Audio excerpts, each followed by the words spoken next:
Police ने operation ट्रैकडाउन के तहत पिछले दिनों एक जो अभियान चलाया उसमें एक बड़ी कामयाबी मिली। इसी पर ज़्यादा बातचीत करने के लिए हमारे साथ मौजूद हैं रेवाड़ी के पुलिस अधीक्षक हेमेंद्र कुमार मीना। एक बार उनसे बातचीत करते हैं। सर, स्वागत है हमारे चैनल पर आपका। जी धन्यवाद जी। सर, एक बड़ी कामयाबी मिली आज, आपने पूरा लेखा जोखा रखा है, कितने अपराधी पकड़े ऑपरेशन ट्रैकडाउन के तहत, क्या कुछ पूरा मामला है सर? देखिए कि हमारे हरियाणा के जो माननीय पुलिस महानिदेशक हैं उनके द्वारा 5 नवंबर से 20 नवंबर के दौरान एक ऑपरेशन ट्रैक डाउन चलाया गया था और उसके पीछे जो मंशा थी वो ये थी कि हमारे वायलेंट क्रिमिनल्स हैं, जो गंभीर किस्म के जो अपराधी हैं, जो काफ़ी समय से पकड़ में नहीं आ रहे या यदि पकड़ में आ गए तो जेल से बाहर आने के बाद वो वापस अपराध हैं उनको अंजाम देते हैं, तो उनके खिलाफ हम एक मुहिम चलाएं। तो इस इसके मुहिम का नाम रखा गया था ऑपरेशन ट्रैकडाउन।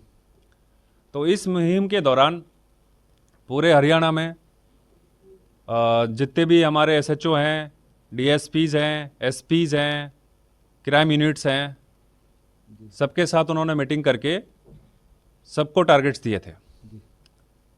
तो इसी संदर्भ में जो रेवाड़ी पुलिस है उसने बहुत ही सराहनीय काम किया और इस दौरान हमने जो गंभीर किस्म के जो अपराधी थे वो 45 हमने गिरफ्तार किए, जिसमें 6 हमारे अपराधी ऐसे थे जो संगठित अपराध है उसमें शामिल थे।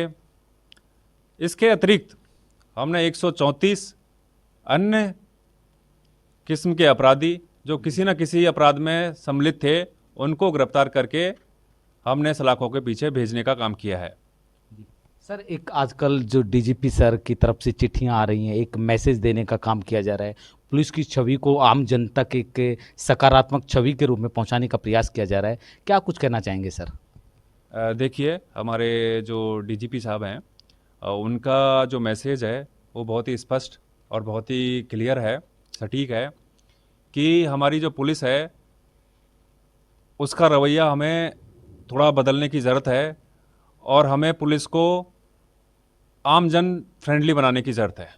इसके लिए उन्होंने मीटिंग्स के माध्यम से या फिर चिट्ठियों के माध्यम से ये संदेश हमारी पुलिस को लगातार वो दे रहे हैं, जिससे हमारी जो पुलिस की कार्यशैली है, कार्यप्रणाली है, उसमें बदलाव आए और पुलिस है उसकी जो छवि है वो जन हितैषी और जन फ्रेंडली बने।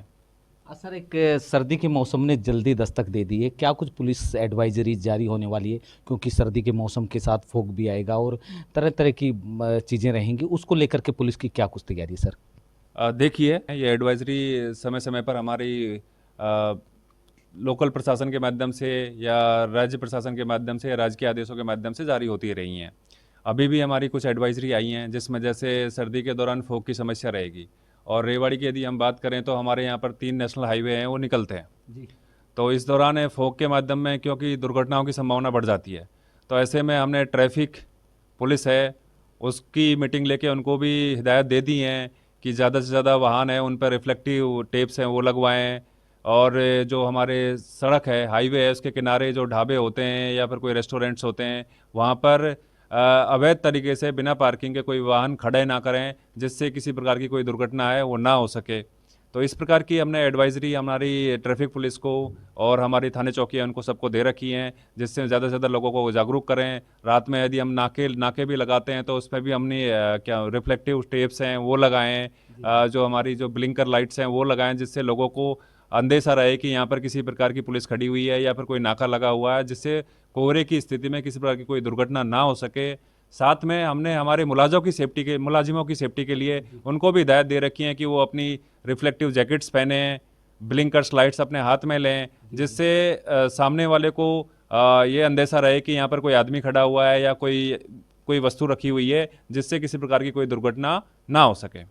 सर, अंतिम सवाल, पिछले कुछ माह पहले एक जैनाबाद और मस्जिद गांव में एक मर्डर केस हुआ था, उसमें आरोपियों की अभी तक पकड़ नहीं की गई है, लेकिन ये अभी इंटरेस्ट मामला है, इसको लेकर सर क्या कुछ आपकी प्रक्रिया चल रही है? देखिए, ये 2 जो हमारे केस थे इसमें पुलिस ने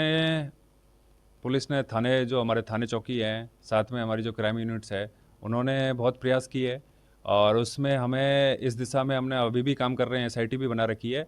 तो कुछ लीड्स हमारे पास में हैं, लेकिन उन लीड्सों को हम वेरीफाई करने के लिए हमें कुछ टेक्निकल चीज़ें हैं, टेक्निकल इन्वेस्टिगेशन की हमें रिक्वायरमेंट्स है। उसके लिए हमने जो प्रक्रिया है वो शुरू कर दी है, जिससे वो चीज़ यदि वो एविडेंस हमारे पास क्लियर सामने आ जाए तो हम जो भी आरोपी है, जो भी संदिग्ध आरोपी हमारे सामने आ रहा है, उनकी हम जल्दी से जल्दी गिरफ्तारी कर सकें। धन्यवाद सर हमसे बातचीत करने के लिए। थैंक यू जी। इनका जन का साफ तौर पर कहना है कि रेवाड़ी की पुलिस लगातार कार्य कर रही है और अपराधियों तक पहुंच भी रही है। इन्होंने जो डीजीपी सर की चिट्ठी को लेकर भी एक सकारात्मक बात कही है कि डीजीपी साहब की जो चिट्ठी है वो अपने आप एक मैसेज देने का काम कर रही है। अपने कैमरामैन सहयोगी के साथ आलोक भंडोरिया, खबरें अब तक, रेवाड़ी।